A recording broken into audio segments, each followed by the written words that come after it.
ওমা মিন দাব্বাতিন ফিল আরদি ইল্লা আলাল্লাহি রিজকুহা। এটি হলো সূরা হুদের 6 নম্বর আয়াত 12 নম্বর পারা।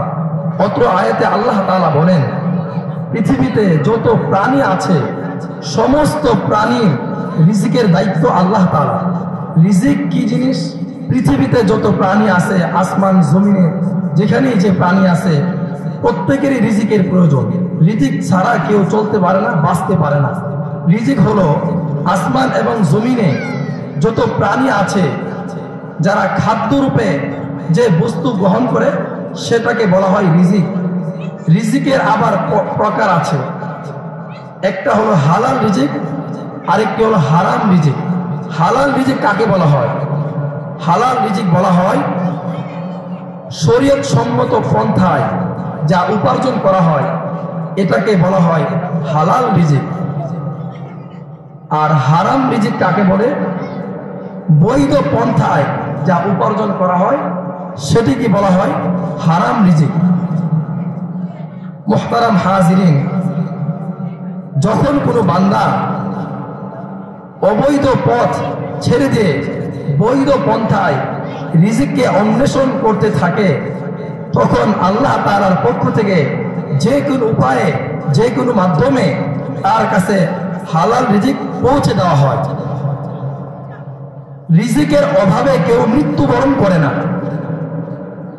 রিজিকের অভাবে কেউ মৃত্যুবরণ করে না, যেহেতু রিজিকের জিম্মাদারি স্বয়ং আল্লাহ তাআলা নিজেই গ্রহণ করেছেন। অতএব রিজিকের অভাবে কেউ মৃত্যুবরণ করতে পারে না। এখন প্রশ্ন হতে পারে, তাহলে তো আমরা অনেক সময় লক্ষ্য করি, বাস্তবে দেখা যায় যে অমুক এলাকায় কিছু মানুষ রিজিকের অভাবে প্রাণহানি হয়েছে, অমুক দেশে রিজিকের অভাবে প্রাণহানি হয়েছে, তাহলে সেটি কি? উলামায়ে কেরাম আর বিভিন্ন ব্যাখ্যা প্রদান করেছেন। এর মধ্যে আমার কাছে যে ব্যাখ্যাটি পছন্দ হয়েছে সেটি হলো, আল্লাহ তাআলা প্রত্যেকের রিজিকের দায়িত্ব নিয়েছেন যতক্ষণ পর্যন্ত বান্দার হায়াত থাকবে। যদি কারো হায়াত শেষ হয়ে যায় তাহলে আল্লাহ তাআলা তার রিজিকের সরবরাহ বন্ধ করে দেন। এখন যদি কোনো প্রাণীর কোনো মাখলুকের হায়াত শেষ হয়ে যায় তখন তার মৃত্যু অনিবার্য। আর এই মৃত্যুটা আল্লাহ তাআলা কোনো না কোনো মাধ্যমে তাকে দান করেন।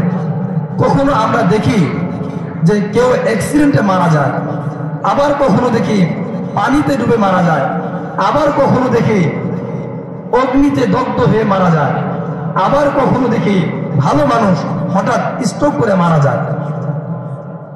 এরকম ভাবে যারা অনাহারে মারা যায় তারা আসলে রিজিকের অভাবে মরে নেয়।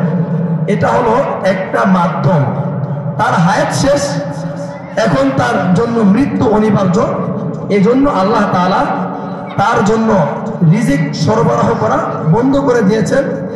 এখন একটা অজুহাত বা একটা মাধ্যম, সে অনাহারে মারা গেল, মূলত কিন্তু সে অনাহারে মারা যায়নি, তার হায়াত শেষ। তার হায়াত শেষ হয়ে গিয়েছে, এখন সে একটা ওসিলার মাধ্যমে ইন্তেকাল করেছে। মুহতারাম হাজিরিন, যেখানে আল্লাহ তাআলা নিজেই রিজিকের জিম্মাদারি নিয়েছেন, অতএব এর দ্বারা বোঝা যায় রিজিকের অভাবে কেউ মৃত্যুবরণ করে না। পবিত্র কালামুল্লাহ শরীফ আল্লাহ তাআলা বলেন, ওমা মিন দাব্বাতিন ফিল আরদি ইল্লা আলাল্লাহি রিজকুহা। পৃথিবীতে যত প্রাণী আছে সমস্ত প্রাণীর রিজিকের দায়িত্ব আল্লাহ তাআলার। ইমাম কুরতুবী রাহমাতুল্লাহি আলাইহি উক্ত আয়াতের তাফসীর করতে গিয়ে একটি ঘটনা উল্লেখ করেন। ইমাম আবু মুসা আশআরী, ইমাম আবু মালিক আশআরী রাহমাতুল্লাহি আলাইহি একটি ঘটনা বর্ণনা করেন। একবার তারা ইয়ামিন থেকে সফর করে মদিনা শরীফে রওনা হলেন। মদিনা শরীফে রওনা হওয়ার পর প্রতিমধ্যে তাদের রিজিক শেষ হয়ে গেল, তাদের পথে যা ছিল তা শেষ হয়ে গেল।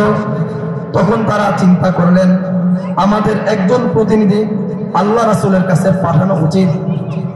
পরামর্শক্রমে তারা একজন প্রতিনিধি আল্লাহ রাসূলের কাছে পাঠালেন। ওই প্রতিনিধি যখন আল্লাহ রাসূলের ঘরের সামনে গেলেন, সামনে গিয়ে দেখলেন দরজার বাহির থেকে আল্লাহ রাসূল কোরআন তেলাওয়াত করছে, ওমা মিন দাব্বাতিন ফিল আরদি ইল্লা আলাল্লাহি রিজকুহা।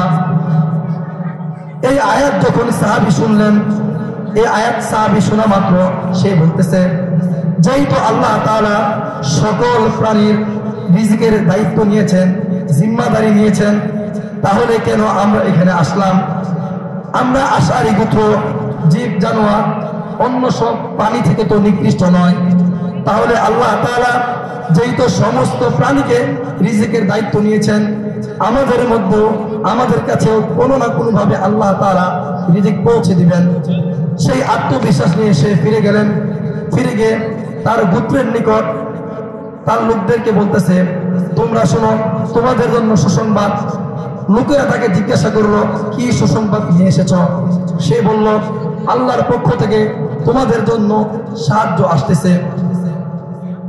এই কথা শোনার পর সাহাবীরা মনে করলেন তাদের এই দুরবস্থার কথা সে রাসূল সাল্লাল্লাহু আলাইহি সাল্লামের কাছে ঘটনা খুলে বলেছেন।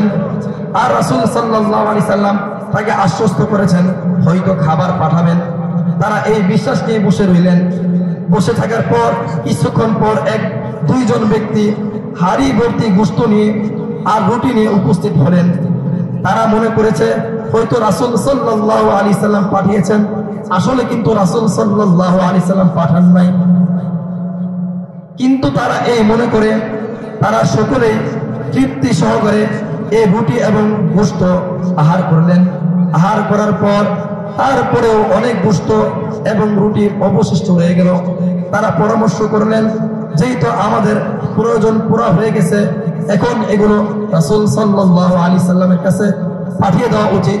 পরামর্শ ক্রমে তারা উদ্ধৃত খাবারগুলো যা ছিল তারা রাসূল সাল্লাল্লাহু আলাইহি সাল্লামের কাছে পাঠিয়ে দিলেন এবং পাঠিয়ে দিয়ে বললেন, ইয়া রাসূলুল্লাহ, আপনি আমাদের জন্য যে খাবার পাঠিয়েছিলেন আমরা তা আহার করে আমাদের জরুরত শেষ হয়ে গিয়েছে, এখন এগুলো আপনার জন্য নিয়ে এসেছি, আপনি আপনার প্রয়োজন অনুযায়ী তা খরচ করেন।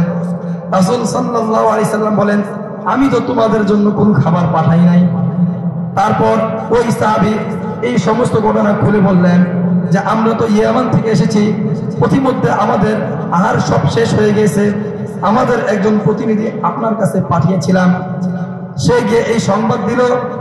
আর এই রুটি গোশত তখন রাসূল সাল্লাল্লাহু আলাইহি সাল্লাম বুঝে ফেললেন এটি তো দুনিয়ার কোনো মানুষের নয়, এটি স্বয়ং আল্লাহ তাআলা তোমাদের জন্য ব্যবস্থা করেছেন। সবাই বলেন সুবহানাল্লাহ। মুহতারাম হাজিরিন, এই ঘটনা থেকে বোঝা যায় যে রিজিকের দায়িত্ব একমাত্র আল্লাহ তাআলা, বাহ্যিক কোনো উপকরণ রিজিকের দায়িত্ব নিতে পারে না। এরকম ভাবে আল্লাহ তাআলা মূসা আলাইহিস সালামের পুত্রকে 40 বছর পর্যন্ত আসমান থেকে রিজিক সরবরাহ করেছেন।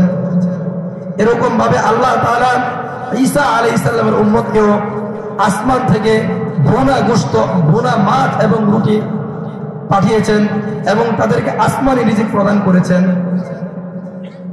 এর মাধ্যমে বোঝা যায় আমরা দুনিয়ার যে আসবাব দেখি যে এর মাধ্যমে হয়তো আমার রিজিকের ফায়সালা হয়, কিন্তু মোটেও না। রিজিকের জিম্মাদারি একমাত্র আল্লাহ তাআলা, আর তিনি প্রত্যেকের রিজিকের দায়িত্ব গ্রহণ করেছেন। কিন্তু এটা আল্লাহ তাআলার স্বাভাবিক নিয়ম নয়। আল্লাহ তাআলা আমাদের জন্য রিজিকের জন্য বিভিন্ন কর্মসংস্থান তৈরি করেছেন, যার মাধ্যমে মানুষ তার রিজিককে অন্বেষণ করবে। আল্লাহ তাআলা বলেন, ফাইদা কুদিয়াতিস সালাত ফান্তাশিরু ফিল আরদি ওয়াবতাগু মিন ফাদলিল্লাহ। যখন তোমাদের নামাজ শেষ হয়ে যায় তখন তোমরা জমিনের মধ্যে ছড়িয়ে পড়ো, এরকম ভাবে তোমরা রিজিককে অন্বেষণ করতে থাকো। কিন্তু আল্লাহ তাআলা বান্দা কোন রিজিক অন্বেষণ করবে এবং কি ভক্ষণ করবে, কি খাবে তাও নির্ধারণ করে দিয়েছেন। আল্লাহ তাআলা সমস্ত মানুষকে লক্ষ্য করে বলেন, ইয়া আইয়ুহান নাস কুলু মিনাত তাইয়্যিবাতি মা রাযাকনাকুম ওয়াশকুরু লিল্লাহ। তোমরা আমার দেওয়া রিজিক থেকে আহার করো, আমার দেওয়া যে উত্তম রিজিক, হালাল রিজিক, তা তোমরা ভক্ষণ করো। ওয়াশকুরু লিল্লাহ, এবং আল্লাহ তাআলার শুকরিয়া আদায় করো। অন্য আয়াতে আল্লাহ তাআলা সমস্ত মুমিনদেরকে লক্ষ্য করে বলেন, ইয়া আইয়ুহাল্লাযীনা আমানু কুলু মিনাত তাইয়্যিবাতি মা রাযাকনাকুম, ইয়া আইয়ুহাল্লাযীনা আমানু কুলু মিনাত তাইয়্যিবাতি মা রাযাকনাকুম।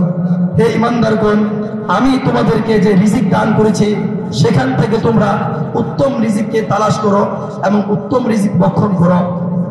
অন্য আয়াতে আল্লাহ তাআলা নবীদেরকে উল্লেখ করে বলেন, ইয়া আইয়ুহান নাবিয়্যু ইয়া আইয়ুহার রাসূলু কুলু মিনাত তাইয়্যিবাতি ওয়া আমালু সালিহা। ইয়া আইয়ুহার রাসূল, হে রাসূলগণ, কুলু মিনাত তাইয়্যিবাত, আপনারা হালাল রিজিক ভক্ষণ করেন, উত্তম রিজিক ভক্ষণ করেন, ওয়া আমালু সালিহা, এবং সৎ কর্ম করেন। এখন আমরা যদি অনেকেই আমরা কি করি, হালাল রিজিক অন্বেষণ করতে গিয়ে আমরা মনে করি হালাল তো কোনোভাবে সম্ভব নয়। আমরা আল্লাহর উপর ভরসাকে পরিত্যাগ করে কোনো না কোনো মাধ্যমের ভরসা করে আমরা হালাল হারাম আমরা কি করি না, তোয়াক্কা করি না, আমরা অনবরত খেতে থাকি। এটা আমাদের কারোর জন্য কি নয়, কাম্য নয়। মুহতারাম হাজিরিন, হালাল রিজিক হলো ইবাদত কবুলের শর্ত। যদি কোনো ব্যক্তি হালাল রিজিক অন্বেষণ না করে, হালাল ভক্ষণ না করে, তাহলে তার কোনো ইবাদত কাজে আসবে না। দারুল উলুম দেওবন্দে একজন দিন মজুর ছিলেন, তার নাম ছিল শাহজি আব্দুল্লাহ। সে ঘাস বিক্রি করতেন। সে ঘাস বিক্রি করে 6 পয়সা ঘাস বিক্রি করতেন। এর মধ্যে 2 পয়সা সে আল্লাহ রাস্তায় খরচ করতেন, 2 পয়সা জমা করতেন। ওরকম ভাবে 2 পয়সা তার ব্যক্তিগত কাজে বহন করতেন। এরকম ভাবে বছরে তার 60 টাকা জমা হইতো। আর দারুল উলুম দেওবন্দের উলামায়ে কেরাম অপেক্ষায় থাকতেন, এই শাহজি আব্দুল্লাহ কবে আমাদেরকে দাওয়াত করে খাওয়াবেন। তার বছরে 60 টাকা জমা হইতো, আর এই 60 টাকা দিয়ে সে উলামায়ে কেরামদেরকে মেহমানদারি করাতেন। কিন্তু তার এই 60 টাকা খাবারের মধ্যে এত বরকত হইতো, দারুল উলুম দেওবন্দের উলামায়ে কেরাম বলেন, আমরা শাহজি আব্দুল্লাহর ঘরে মেহমানদারির পর 40 দিন পর্যন্ত আমরা বেশি বেশি ইবাদত করতাম, নামাজ পড়তাম, কুরআন তেলাওয়াত করতাম। তার কারণ কি ছিল? তার রিজিক ছিল হালাল। আর যখন কোনো ব্যক্তি হালাল রিজিক ভক্ষণ করে, তার অন্তরের মধ্যে নূর সৃষ্টি হয়, আমলের মধ্যে আগ্রহ বাড়ে। ইমাম শাফি রহমতুল্লাহ আলাইহি, ইমাম আহমদ ইবনে হাম্বল রহমতুল্লাহ আলাইহি, ইমাম আহমদ ইবনে হাম্বল ছিলেন ইমাম শাফি রহমতুল্লাহ আলাইহির ছাত্র। একবার ইমাম শাফি রহমতুল্লাহ আলাইহি ইমাম আহমদ ইবনে হাম্বলকে লক্ষ্য করে চিঠি লিখলেন, এ হাম্বল আহমদ, আমি বহুদিন হয়ে গেল তোমাকে দেখি না, তুমি আসো, আমার সাথে সাক্ষাৎ করো। প্রত্যুত্তরে ইমাম আহমদ চিঠি লিখলেন, হুজুর আমি আসবো, অমুক তারিখে আসবো।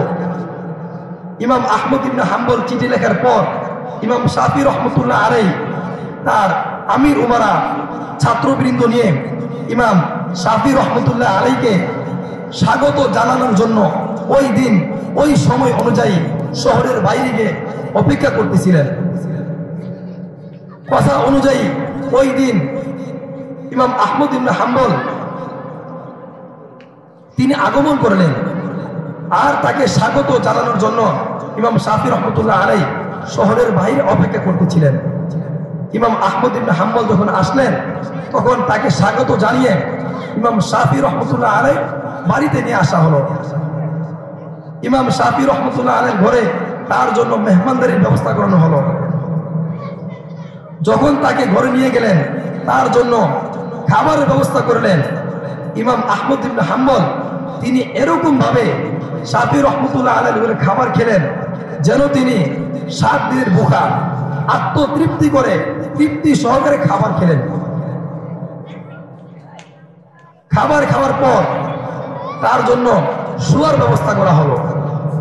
কিন্তু দুঃখের বিষয় হলো, তার এই অবস্থা দেখে, তার এই উদর পূর্ণ করে খাওয়ার অবস্থা দেখে ইমাম শাফি রহমতুল্লাহ আলাইহির সন্তানরা বলতেছেন, উনি কেমন আল্লাহর ওলি, কেমন ইমাম যে এইভাবে খাবার খেলো। তারপর তার জন্য শোয়ার ব্যবস্থা করা হলো। তাকে যে রুমে শোয়ার ব্যবস্থা করা হলো, সেখানে অজুর পানি রাখা হলো। তো অজুর পানি যখন রাখা হলো, সকালবেলা উঠে দেখা গেল অজুর পানি যে অবস্থায় ছিল সেই অবস্থায় আছে, পানি খরচ করা হয়নি। আর এটা দেখে ইমাম শাফি রহমতুল্লাহ আলাইহির সন্তানরা আরো একটু বিব্রত হলেন। কেমন ইমাম, কেমন আল্লাহর ওলি এইভাবে খাবার ভক্ষণ করলেন, তার জন্য তাহাজ্জুদের পানি রাখা হলো কিন্তু সে তাহাজ্জুদ করে নাই, তাহলে কেমন ইমাম হলো? ইমাম শাফি রহমতুল্লাহ আলাইহি নিজেও বিব্রত হলেন সন্তানদের এই প্রশ্নে। তখন আহমদ ইবনে হাম্বলকে জিজ্ঞাসা করা হলো, এই আহমদ, তোমার এই অবস্থা কবে থেকে? তখন আহমদ ইবনে হাম্বল বলতেছে, হুজুর, আমি যখন আপনার দস্তরখানে বসেছি তখন আমি দেখতেছিলাম আসমান থেকে এই খাবারের মধ্যে নূরের মতো বৃষ্টি বর্ষণ হচ্ছে, খাবারের মধ্যে নূর চমকাচ্ছে, এই খাবারের আলোতে ঘর আলোকিত হয়ে গেল। তখন আমি চিন্তা করলাম আমি প্রয়োজনে 7 দিন ক্ষুধার্ত থাকবো, ভুখা থাকবো, তারপরও আমি খাবার তৃপ্তি সহকারে ভক্ষণ করব। আর এই খাবার খাওয়ার পরে আমার 2টা ফায়দা হয়েছে, একটা হলো আমলি ফায়দা, আরেকটা হলো ইলমি ফায়দা। আমি এই খাবার খাওয়ার পরে অনেক দিন পর আমি এই এশারের ওযু দিয়ে ফজরের নামাজ আদায় করেছি। সবাই বলেন সুবহানাল্লাহ।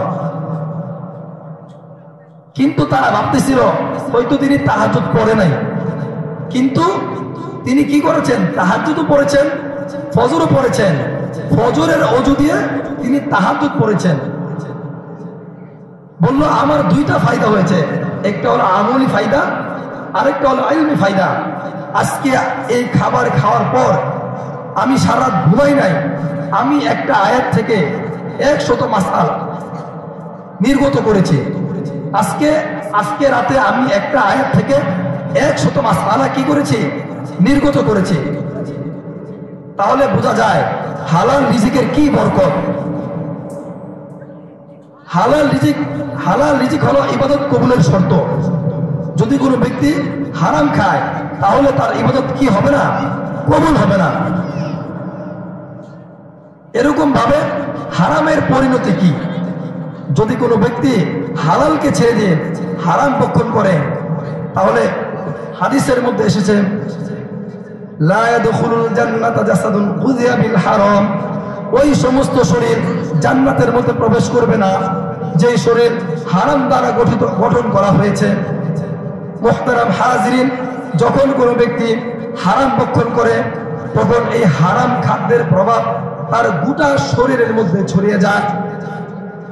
তার এই হাত দ্বারা সে হারাম কাজ ধরে, এই পা দ্বারা সে হারাম কাজে অগ্রসর হয়, এই চোখ দ্বারাতে হারাম জিনিস দেখে, এই কান দ্বারা সে হারাম জিনিস শুনে। আর যখন সে হালাল খাদ্য খায় তখন তার অন্তরের মধ্যে নূর পয়দা হয়, আমলের মধ্যে আগ্রহ বাড়ে, ইবাদতে মনোযোগী হয়।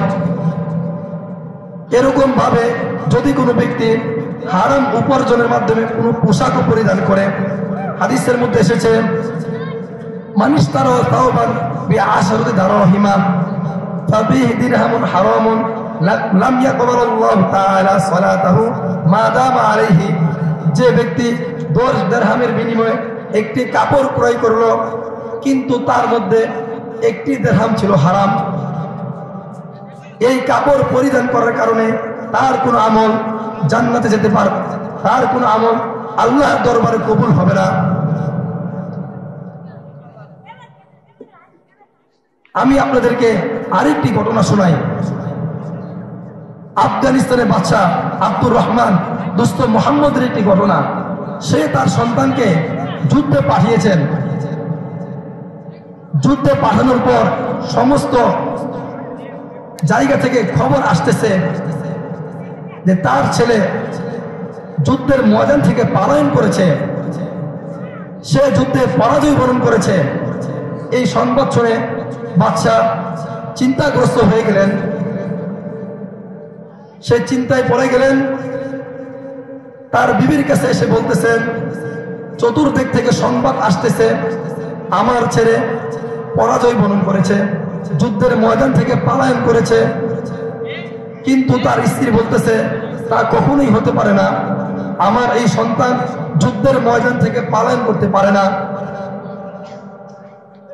একটু পরে খবর আসলো তার সন্তান যুদ্ধের মধ্যে বিজয়ী হয়েছেন, বিজয়ী বেশে সৈন্য সামর্থ্য নিয়ে সে ফিরে আসতেছেন। তখন ওই বাচ্চা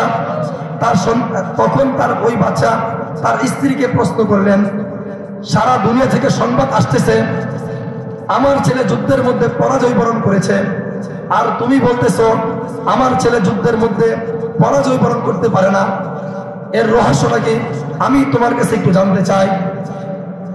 স্ত্রী বলেন, আমার সন্তান যখন গর্ভে ছিল আমি কোনোদিন হারাম জিনিস ভক্ষণ করি নাই, হারাম জিনিস খাই নাই, আমি হারাম তো দূরের কথা কোনো সন্দেহযুক্ত জিনিসও আমি ভক্ষণ করি নাই, যার কারণে যেহেতু আমি কোনো জিনিস সন্দেহযুক্ত জিনিস কোনো খাই নাই, হারাম কোনো জিনিস খাই নাই, তাহলে আমার ছেলে তো কাপুরুষ হতে পারে না, অতএব আমার ছেলে যুদ্ধের ময়দান থেকে পলায়ন করতে পারে না, নিশ্চয় আমার ছেলে যুদ্ধের মধ্যে বিজয়ী হবে। কিন্তু আল্লাহ তাআলার কি রহমত, এই মায়ের এই আত্মবিশ্বাসের কারণে হালাল রুজির বরকতে, হালাল খাবারের বরকতে তার সন্তান বিজয়ী বেশে যুদ্ধ থেকে কি করলেন, ফিরে আসলেন। মুহতারাম হাজিরিন, একবার আবু বকর রাদিয়াল্লাহু তাআলা আনহু, আপনারা সকলেই হয়তো এই ঘটনাটি শুনেছেন। একবার তার গোলাম কিছু খাবার তার জন্য নিয়ে আসলেন। এমত অবস্থায় হযরত আবু বকর রাদিয়াল্লাহু আনহু ছিলেন ভীষণ ক্ষুধার্ত, কোনো কিছু জিজ্ঞেস না করেই উক্ত খাবার ভক্ষণ করে ফেললেন, খেয়ে ফেললেন। খাওয়ার পর গোলাম বলতেছে, হুজুর প্রত্যেক দিন তো আপনি জিজ্ঞাসা করেন আমি এই খাবার কোথায় থেকে আনি, কিভাবে উপার্জন করি, কিন্তু আজকে তো আপনি কোনো প্রশ্ন করেন নাই, জানতে চান নাই, জিজ্ঞাসা করেন নাই আমি এই খাবার কোথায় থেকে এনেছি। আবু বকর রাদিয়াল্লাহু তাআলা আনহু উত্তর দিলেন, ঠিক বলেছ, কিন্তু আমি অন্য দিনের তুলনায় আজকে ভীষণ ক্ষুধার্ত ছিলাম, যার কারণে আমি তোমাকে প্রশ্ন করতে পারি নাই। এখন বলো তুমি এই খাবার কোথায় থেকে উপার্জন করেছ। সে বলল, হুজুর জাহিলিয়াতের যুগে আমি একটি জনপদের পাশ দিয়ে অতিক্রম করছিলাম, তখন সেই জনপদের কিছু লোকজন আমার কাছে এসে তাদের দুরবস্থার কথা বললেন। আবু বকর রাদিয়াল্লাহু তাআলা আনহু বলেন, তুমি বলো তুমি এই খাবার কোথায় থেকে এনেছো। তখন বললেন, তার গোলাম বলল, হুজুর আমি জাহিলিয়াতের যুগে একটি জনপদ দিয়ে অতিক্রম করছিলাম। তখন তারপর গোলাম বলল, হুজুর আপনি বলেন। গোলাম বলতেছে, আমি জাহিলিয়াতের যুগে একটি জনপদ দিয়ে অতিক্রম করছিলাম। তখন সেই জনপদের লোকজন আমাকে বললেন, তাদের কিছু অসুবিধার কথা বললেন। বলার পর আমি কিছু মন্ত্র করে তাদেরকে জার ফুঁক দেই। তখন তারা বলল যে আমরা আপনাকে কিছু হাদিয়া দিব। তাই আজকে আমি সেই জনপদ দিয়ে যখন অতিক্রম করছিলাম, তখন তাদের বিবাহ অনুষ্ঠান থেকে তারা আমাকে কিছু খাবার দিয়েছে, আর এই খাবার আমি আপনার জন্য নিয়ে এসেছি। তখন আবু বকর রাদিয়াল্লাহু আনহু বলেন, তুই তো আমাকে ধ্বংস করে দিলি, তুই আমাকে কি দিলি। এই বলে হযরত আবু বকর রাদিয়াল্লাহু আনহু তার গলার মধ্যে হাত ঢুকিয়ে দিয়ে খাবারকে বাহির করার জন্য আপ্রাণ চেষ্টা করতেছিলেন, কিন্তু খাবার তো বের হচ্ছে না। তখন তিনি পেয়ালা ভর্তি পানি পান করে খাবারকে হাত ঢুকিয়ে দিয়ে খাবার কি করলেন, বের করলেন। তাকে প্রশ্ন করা হলো, এই খাবারের জন্য আপনি কেন এত কষ্ট করলেন। সে বলতেছে, যদি আমার প্রাণও চলে যেত তারপর আমি এই খাবার কি করতাম, বের করে ফেলতাম। কারণ আমি রাসূল সাল্লাল্লাহু আলাইহি সাল্লাম থেকে শুনেছি, যে ব্যক্তি হারাম খায় তাহলে তার এবং যে হারাম খাবারের মাধ্যমে যে শরীর গঠন হয়, সেই শরীর জান্নাতে প্রবেশ করবে না। লা ইয়াদখুলুল জান্নাতা জাসাদুন গুযিয়া বিল হারাম, যেই শরীর হারাম দ্বারা গঠিত হয় সেই শরীর জান্নাতে প্রবেশ করবে না।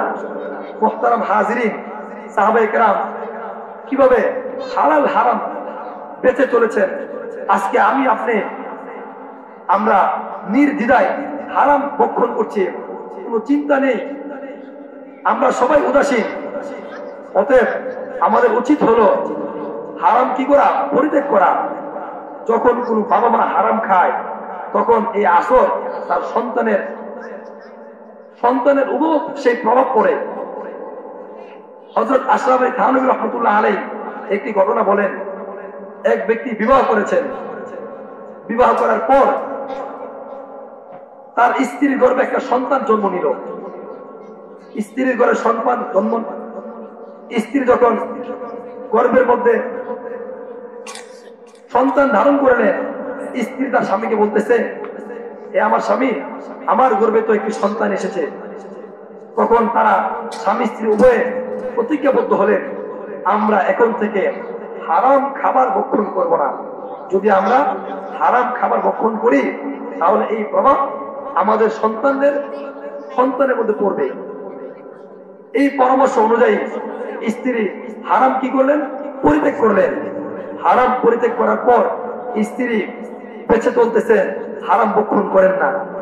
সন্তান জন্ম নিল। সন্তান জন্ম নেওয়ার পর সন্তান যখন হাঁটি হাঁটি পা পা করে কিছুটা বড় হলেন, বাবার সাথে বাজারে চললেন। ওই সন্তান কি করলেন, এক ব্যক্তি বড়ই বিক্রি করতেছিলেন, ওই বড়ই টুপরি থেকে একটা বড়ই নিয়ে সে মুখে দিয়ে দিলেন। এই স্বামী তো রাগ হয়ে গেলেন, রাগ হয়ে সন্তানকে নিয়ে ঘরে গেলেন। ঘরে গিয়ে একটা ছুরি নিয়ে স্ত্রীকে বলতেছে, বলো তুমি কি অপরাধ করেছো যার কারণে আজকে আমার সন্তান এই থলে থেকে বড়ই নিয়ে মুখে দিয়ে ফেলেছে। স্ত্রী বলতেছে, আমি তো কোনো কিছু করি নাই। তারপর স্ত্রী চিন্তা করতে করতে তখন বুঝতে পারলেন যে আমি তো অমুক দিন অমুক বাড়ি থেকে একটা বড়ই আমি ঘটনাক্রমে খেয়ে ফেলেছিলাম, হয়তো এর প্রভাব আজকে আমার সন্তানের মধ্যে পড়েছে। এবার চিন্তা করে দেখেন, সন্তান গর্ভের মধ্যে ছিল আর তার মা একটা বড়ই ভক্ষণ করেছে, আর তার প্রভাবে তার সন্তান অন্যের ঝুড়ি থেকে বিনা অনুমতিতে একটা বড়ই নিয়ে খেয়ে ফেললেন। অতএব আমি আমার মা বোনদেরকে বিনীতভাবে অনুরোধ করব, আপনারা যথাসাধ্য চেষ্টা করবেন, স্বামীকে বলবেন প্রয়োজনে দুবেলা খাবেন, একবেলা খাবেন, কিন্তু হালাল খাবেন, হারাম থেকে বেঁচে থাকবেন। আল্লাহ তাআলা আমাদেরকে এই কথাগুলোর উপর আমল করার তৌফিক দান করুন। ওয়া আখিরু দাওয়ানা আনিল হামদুলিল্লাহি রাব্বিল আলামিন।